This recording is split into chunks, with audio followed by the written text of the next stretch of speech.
আজকে আমাদের দেশের এক বড় নেতা, বড় দলের বড় নেতা, উনি বলতেছে ধানের শীষ আর অমুক মার্কা, মানে নৌকা মার্কা। বোঝেনি তো, এই দুইটা মার্কাই বাংলাদেশের সবচেয়ে বড় মার্কা। এখন তো আর নৌকা নাই, আর কি করা যাবে? আমার এটা জীবনের শেষ নির্বাচন, আপনারা যদি একটু দয়া করে দেন। উত্তরবঙ্গের নেতা ফখরুল সাহেব, নাম শুনছেন না?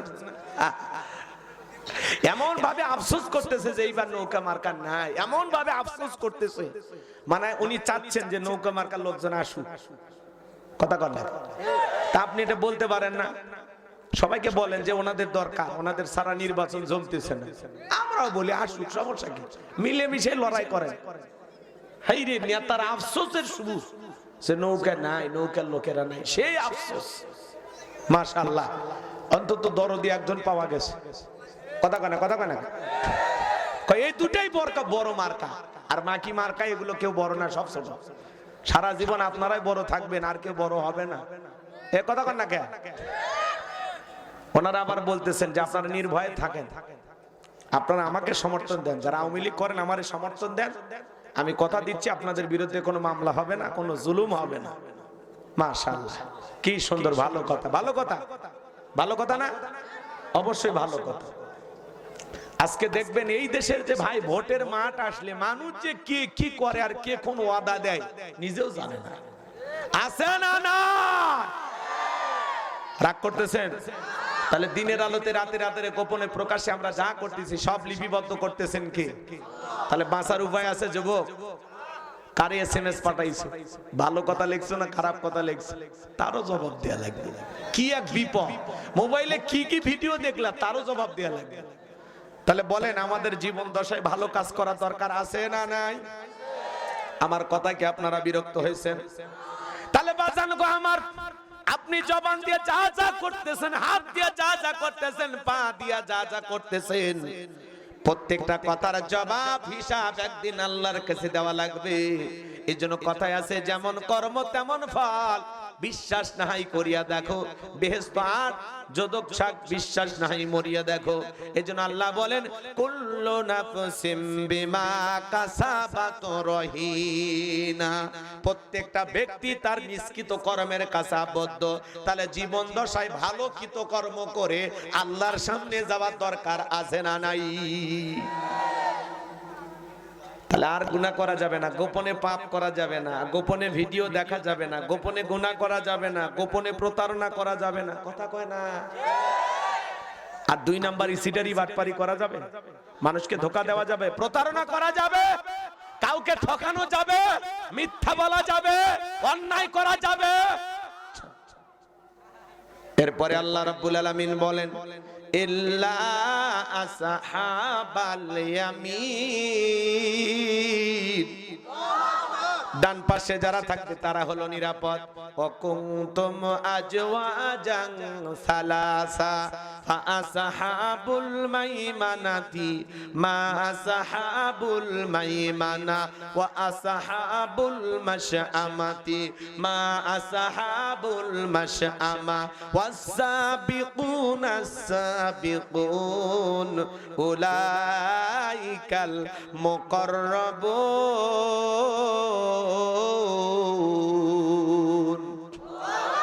আর একটু জোরে বলুন আল্লাহু আকবার, আর একটু জোরে বলুন আল্লাহু আকবার। কষ্ট হচ্ছে নাকি আপনাদের? কিয়ামতের ময়দানে আল্লাহ রাব্বুল আলামিন মানুষকে তিন শ্রেণীতে ভাগ করবেন। এর মধ্যে যারা হলো ডানপন্থী তারা হলো জান্নাতি। সুবহানাল্লাহ বলেন। এই জন্য আল্লাহ তাআলা সেই কথা বলেন ইল্লা আসহাবাল ইয়ামিন ফি জান্নাতি ইয়াতাসাআলুন। ডানপন্থী যারা তারা জান্নাতের বাগানে প্রবেশ করবে। জান্নাতের বাগানে প্রবেশ করার পরে একজন জান্নাতি আর একজন জান্নাতীর সাথে পরস্পরে গল্পে লিপ্ত হবে, একে অপরকে জিজ্ঞাসাবাদ করবে, আলাপচারিতা করবে। বলুন সুবহানাল্লাহ। আমি দোয়া করলাম আল্লাহ আজকের মাহফিলের সভাপতি জনাব মাওলানা আব্দুল খালেক সাহেবকে আপনি যেই জান্নাত দেবেন, আমারে দয়া করে আল্লাহ কি জান্নাত দেবেন। আল্লাহ যদি দয়া করে আমাদের জান্নাত দেয়, তাহলে উনি জান্নাতে গেলে আমাকে দেখে চিনতে পারবেন, আমি জান্নাতে গেলে ওনাকে দেখে চিনতে পারবো। আমি আল্লাহর কাছে দোয়া করলাম, আল্লাহ আজকের মাহফিলে জামালপুরের ইসলামপুরে যত মানুষ আমরা একসাথে বসেছি, আল্লাহ আমাদের সবাইকে দয়া করে আপনি একই জান্নাত দেবেন। জোরে কোন আমিন, আরেকটু জোরে কোন আমিন, আরো একবার বলুন আমিন। আল্লাহ যদি দয়া করে আমাদেরকে একই জান্নাত দেয়, তাহলে একে অপরের সাথে কি হবে? দেখা হবে, সাক্ষাৎ হবে, জিজ্ঞাসাবাদ হবে, আলাপচারিতা হবে। আপনারা আমাকে দেখে চিনবেন, আমি আপনাদেরকে দেখে চিনবো। হুজুর ওই যে গাইবান্ধা থেকে আমার এলাকায় ওয়াজে গেছিলেন, যে হুজুর দেখেন আল্লাহর ফয়সালায়, আল্লাহর দয়ায় আজকে আপনিও জান্নাতি, আমরাও জান্নাতি, আসেন জান্নাতের বাগানে গল্প করি। তখন একজন জান্নাতি আর একজন জান্নাতির সাথে জান্নাতের ভিআইপি বাগানে চেয়ার বসানো থাকবে, চেয়ার, ওই চেয়ারগুলোতে বসে বসে একে অপরের সাথে গল্প করবে। সুবহানাল্লাহ বলেন। এখন আপনারা ভাবতে হুজুর দোয়া করলেই জান্নাত অতি সহজ, তাহলে ছোট্ট একটা ঘটনা বলি, সামনের দিকে যাই। কষ্ট হচ্ছে নাকি? ঘটনা বলা মূল উদ্দেশ্য নয়, সামনে অনেক কথা বলার আছে। লিল্লাহি তাকবীর। আমার ভাইয়েরা, আল্লাহ নবী মুসা আলাইহিস সালাম ডেকে বলে, আল্লাহ আপনি কি আমারে জান্নাত দেবেন? আল্লাহ ডেকে বলে, অবশ্যই জান্নাত দেব। নবী মানুষ, কেন জান্নাত দেব না? পয়গম্বর ডেকে বলে, আল্লাহ জানতে বড় মনে চায় জান্নাতে আমার প্রতিবেশী হবে কে? আল্লাহ ডেকে বলে, জান্নাতে তোমার প্রতিবেশী হবে যে দুনিয়াতে বর্তমান একজন কসাই। সে ডেকে বলে, আল্লাহ দুনিয়াতে এত মানুষ থাকতে কসাই কেন আমার সাথে জান্নাতে যাবে? আল্লাহ ডেকে বলে, কেন কসাইকে জান্নাত দিলাম? জানতে যদি চাও কসাইয়ের কাছে চলে যাও। এইবার পয়গম্বর মুসা আলাইহিস সালাম সেই বাজারে চলে গেলেন। কসাই এবার গোশত বিক্রি করে টোকলা বেঁধে বাড়ির দিকে রওনা করেছেন। মুসা নবী ডেকে বলে, কসাই আজকে যদি আমি তোমার বাড়িতে যাই, তোমার কি কোনো আপত্তি আছে? বলে, না আমার কোনো আপত্তি নাই। এইবার কসাইকে সঙ্গে নিয়ে মুসা নবী চলে গেলেন তার বাড়িতে। যাওয়ার পরে এইবার কসাই সুন্দর করে গোশত রান্না করে একটা বাটির মধ্যে নিয়ে তার জনম দুঃখিনী মা চোখে দেখতে পারে না অন্ধ মাকে নিজের হাতে তুলে তুলে খাওয়াইলেন। মা এইবার খাবার শেষে হাত দুইটা তুলে দোয়া করে বলে, আল্লাহ আমার ছেলে আমার এত ভালোবাসে, ও আল্লাহ আমার ছেলের উপরে আমি রাজি খুশি। আল্লাহ এই জামানার নবী মুসা যেই জান্নাতে থাকবে, ওই একই জান্নাতে আমার ছেলেটারেও তুমি কবুল করে নিও। জোরে কোন মারহাবা। এইবার মুসা নবীর কাছে যখন কসাই চলে আসছে, মুসা নবী ডেকে বলে, কসাই একটা মহিলা কণ্ঠে দোয়ার আওয়াজ পাইলাম, মহিলাটাকে? বলে, আপনি মনে কিছু নেবেন, ওইটা আমার মা প্রতিদিন আল্লাহর কাছে দোয়া করে, আল্লাহ এই জামানার মুসা নবী যেই জান্নাতে থাকবে, ওই একই জান্নাতে আমার ছেলেটারে কবুল করে নিও। কই জামানার নবী মুসা আর কই আমার মতো সামান্য কসাই আল্লাহকে দোয়া কবুল করতে পারে? মুসা নবী ডেকে বলে, কসাই তোমার মায়ের দোয়া আল্লাহ কবুল করে নিয়েছেন।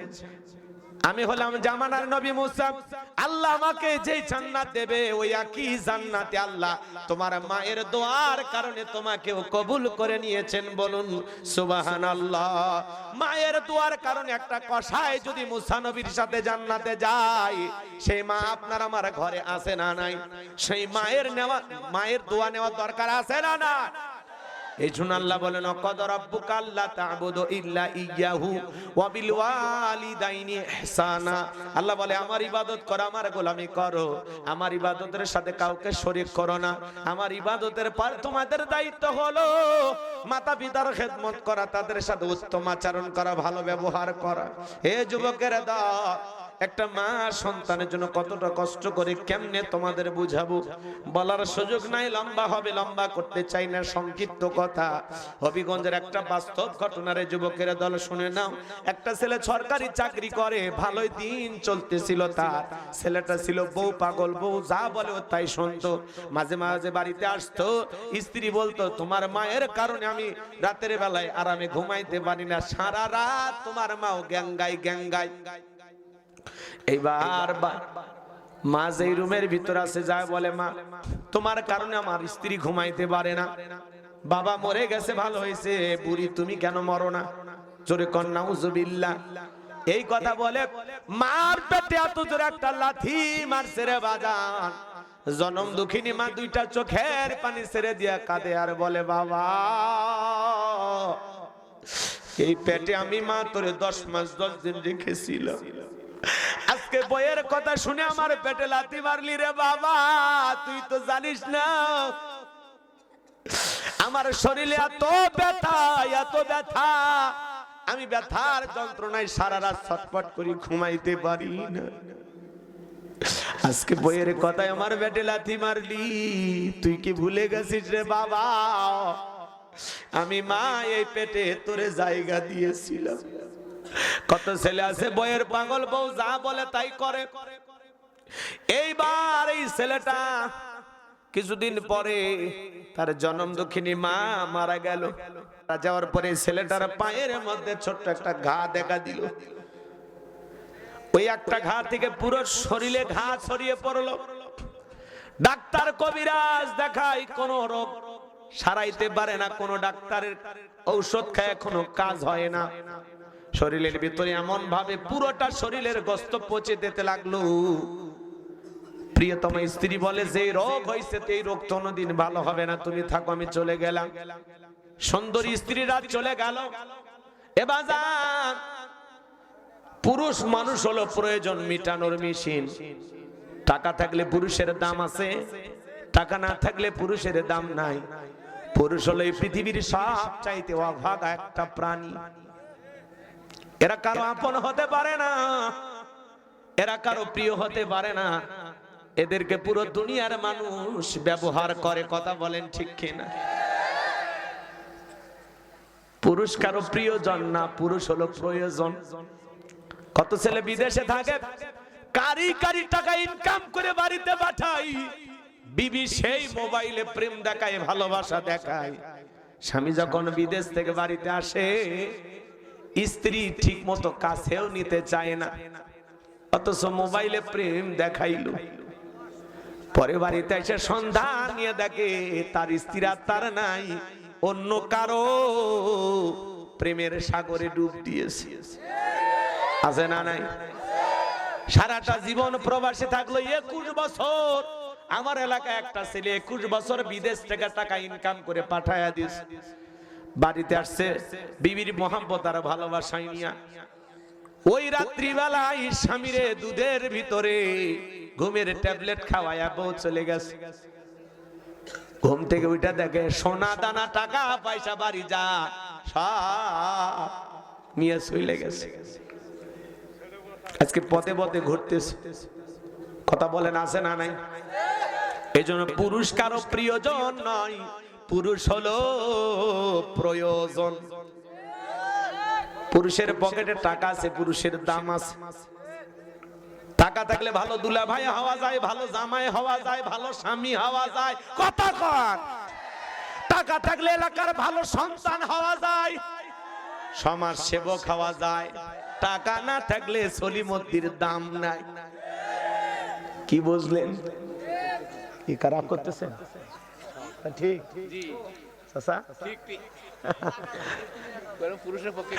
টাকার জোরে দুনিয়া ঘরে, টাকা বড় ধন। থাকলে টাকা রয় না, শিশু আছে না, জানা আছে না? টাকার জোরে দুনিয়া ঘরে, টাকা বড় ধন। আগ করতেছেন আপনারা? বিরক্ত হয়েছেন আমার কথা? আরে এই টাকা, ওই যে একটা গানও বের হইছে, টাকায় আমায় মানুষ চেনাইছে, ওরে টাকা টাকায় আমায় মানুষ চেনাইছে।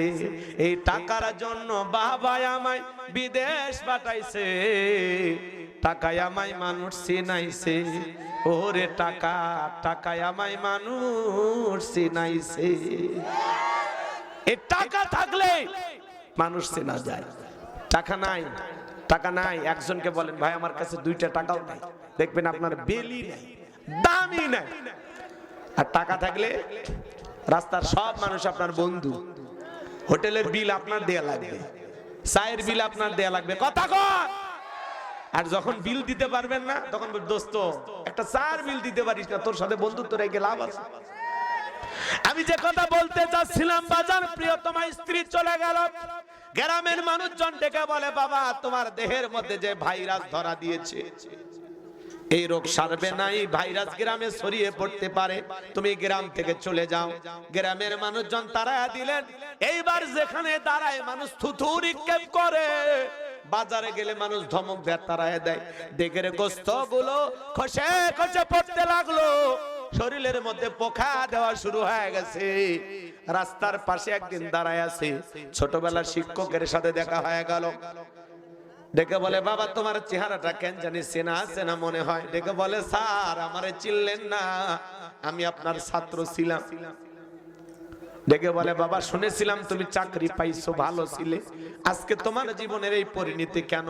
ডেকে বলে, স্যার কি বলবো, দুঃখের কথা, দুনিয়ার শিক্ষা পাইছি স্যার, দুনিয়ার শিক্ষায় শিক্ষিত হয়েছিলাম স্যার, কিন্তু আদব কায়দা ভিতরে ছিল না। ও স্যার, আমি আমার মার পেটে লাথি মারছিলাম স্যার, আমার মা আমারে কিছুই বলে না, মা আমার মারা গেছে। মা কবরে যাওয়ার পরে আমার দেহের ভিতরে আস্তে আস্তে ছোট ছোট ঘা দেখা দিল। আজকে ছোট ছোট ঘা হইতে হইতে পুরোটা শরীর ঘায়ে পচে গেছে। দুর্গন্ধে মানুষ আমাকে কাছে যাইতে দেয় না, থুতু নিক্ষেপ করে। আমি আমার পা দিয়ে আমার মায়ের পেটে লাথি মারছিলাম স্যার, আমার মার সাথে বেয়াদবি করার কারণে আমার জীবন আজকে অভিশপ্ত হয়ে গেছে, আমার জীবনের এই পরিণতি হয়ে গেছে। দুনিয়ার মানুষকে বলে দিবেন স্যার, কেউ যেন তার জনম দুঃখিনী মার সাথে আর যেন বেয়াদবি না করে। কোন সন্তান যদি মা বাবার সাথে বেয়াদবি করে, তাদের জীবনের পরিণতি ভালো হয় না স্যার।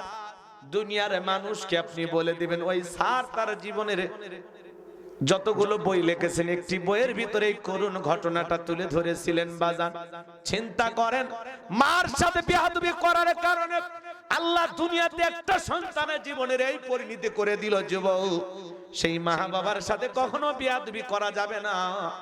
পিতামাতা হলো তোমার আমার জন্য ভালোবাসার আপন মানুষ। দুইটা মানুষ পৃথিবীতে নিঃস্বার্থ ভালোবাসা দেয়, এক নাম্বার মা, আর দুই নাম্বার হলো বাবা। বাবা মার ভালোবাসার মধ্যে কোনো স্বার্থ থাকে না, বিদায় মা বাবার মনে কখনো কষ্ট দেওয়া যাবে না। কথা বলেন ঠিক কিনা?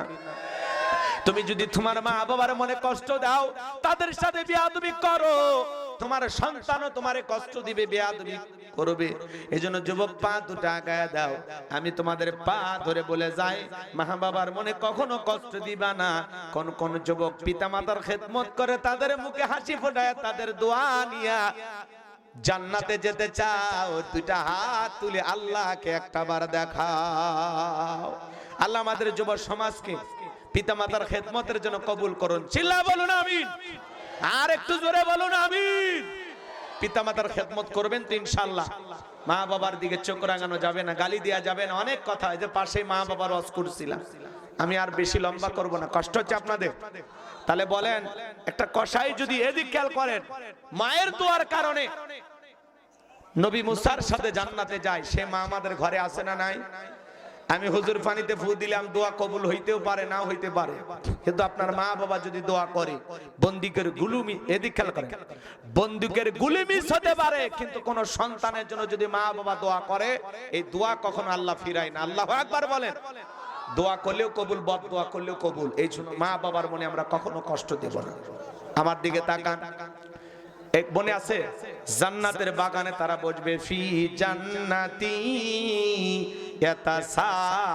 ইয়াতাসাআলুন।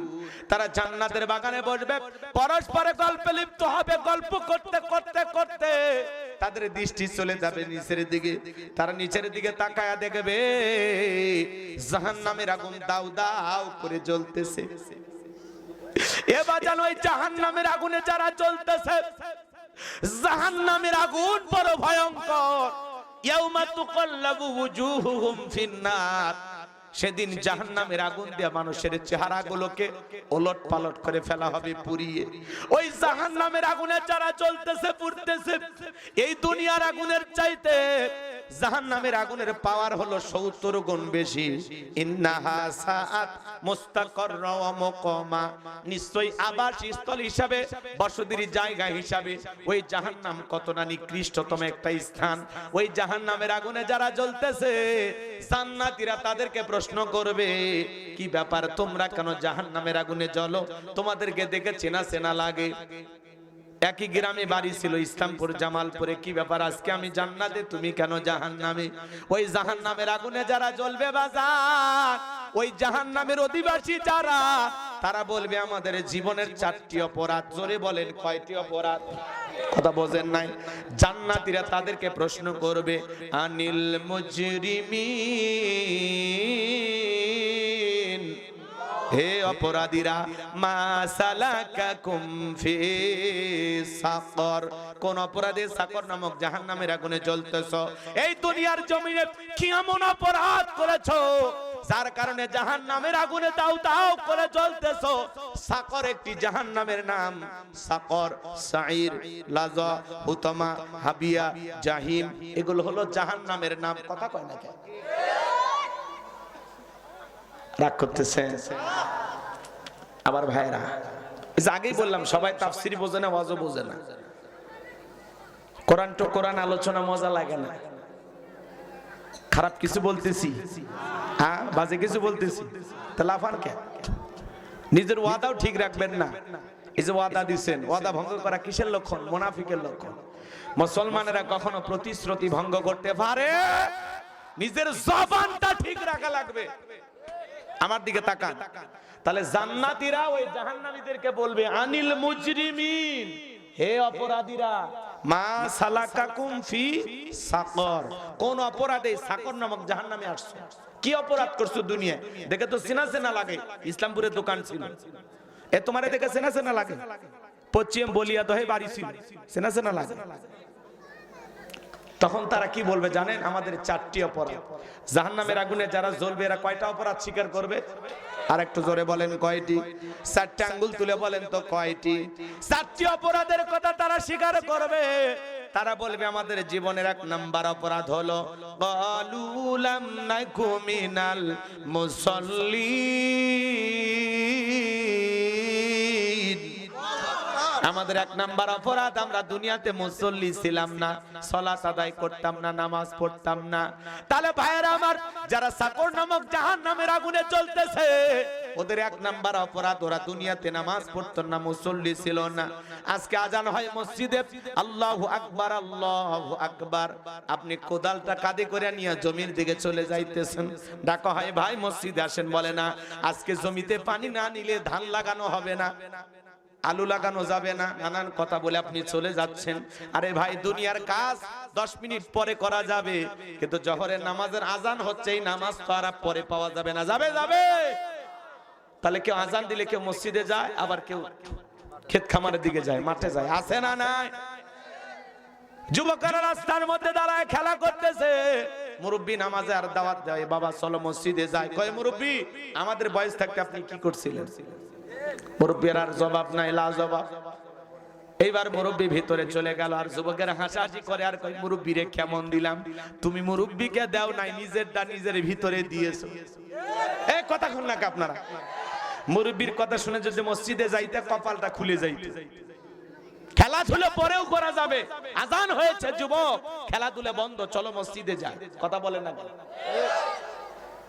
জাহান্নামে যারা জাহান্নামের আগুনে জ্বলতেছে, এদের 1 নাম্বার অপরাধ ক্বালু লাম নাকু মিনাল মুসাল্লিন, আমরা দুনিয়াতে মুসল্লি ছিলাম না, নামাজ পড়তাম না। তাহলে বেনামাজি যারা জাহান্নামের আগুনে জ্বলবে তারা। কথা কন, এটা বোঝেন না কেন? ওই জান্নাতীরা দেখে চিনবে যে ভাই ইসলামপুরে দোকান ছিল পাশাপাশি, আজকে আমি জান্নাতে, তুমি কেন জাহান্নাম? বলবে ভাই আপনি আজান দিলে দোকানদারি বন্ধ করে মসজিদে গেছেন, আমি নিজের চোখে দেখছি। আর আমি মনে করছিলাম এই সুযোগে একটু দোকান খোলা রাখি, লোকজন বেশি আসবে, 2টা টাকা বেশি বিক্রি করতে পারবো, 2টা টাকা বেশি বিক্রি করতে পারবো। যে লোক আলহাকুমুত তাকাসুর হাত্তা যুরতুমুল মাকাবির, এই যে প্রাচুর্যের প্রতিযোগিতা, সম্পদের প্রতিযোগিতা, এই যে লোভ লালসা আমাকে দুনিয়ার পাগল বানায় রাখছে। মনে করছিলাম এই সুযোগে দোকান বন্ধ, আমার দোকানে সব কাস্টমার আসবে, কিন্তু মনে রাখবেন আপনার রিজেকে যতটুকু আপনি জীবনে পাইবেন ততটুকু। আপনি যদি দোকান বন্ধ করে মসজিদে যান আর আপনি যদি সব ব্যবসায়ী হন, আপনার দোকানের তালা ধরে কাস্টমার বসে থাকবে, কথা বলেন। যে বলবে আব্দুল খালেক সাহেব উনি মসজিদে গেছে নামাজ পড়তে, উনি আসুক তারপরে মাল নেব। কি বলে? আব্দুল কুদ্দুস সাহেব মসজিদে গেছে, আগে নামাজ পড়ে আসুক তারপরে মাল নেব। কারণ ইনি সৎ ব্যবসায়ী, ভালো মানুষ, এনার কাছে চোখ বন্ধ করে এনার দোকানে খরচ করা যায়। কারণ লোকটা যা দেয় 1 নাম্বার জিনিস দেয়, এর দোকানে কোনো 2 নাম্বারই। কথা বোঝেন? বোঝেন? ওই লোকটা বলবে ভাই কিছু কিছু দোকানের সামনে যখন লেখা থাকে নামাজের বিরতি, দোকানদার নামাজে গেছে, আহা দেখে ভাল লাগে, দেখে ভাল লাগে না? এটাই তো কাজ। মুসলমানের তো এইভাবেই চলা দরকার।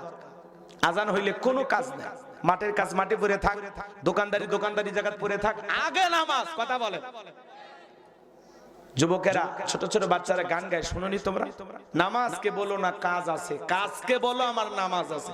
আগে নামাজ পরে কাজ। কথা বলে নামাজ পড়ে কাজে হাত দিবেন আল্লাহ বরকত দিবে, নামাজ পড়ে ব্যবসায় হাত দিবেন আল্লাহ বরকত দিবে, নামাজ পড়ে মাঠে ফসলে হাত দিবেন আল্লাহ বরকত দিবে। কথা বলেন ঠিক কিনা? নামাজ পড়ে যেখানে হাত দেবেন সেখানে আল্লাহ বরকত দিবে। তাহলে ওরা বলবে ভাই আমরা দুনিয়াতে কি ছিলাম না? মুসল্লি ছিলাম না, নামাজ পড়তাম না। এটা ছিল আমাদের 1 নাম্বার অপরাধ। তাহলে বলেন তো বাজান, আমাদের মুসল্লি হওয়ার দরকার আছে না নাই? নামাজি হওয়ার দরকার আছে না নাই? 5 ওয়াক্ত সালাত আল্লাহর কোন বান্দা আদায় করবেন? 2টা হাত তুলে মালিককে দেখান। আল্লাহ আমাদের সবাইকে 5 ওয়াক্ত নামাজি বানায়া দেন। জোরে বলেন আমিন। আর একটু জোরে বলেন না আমিন।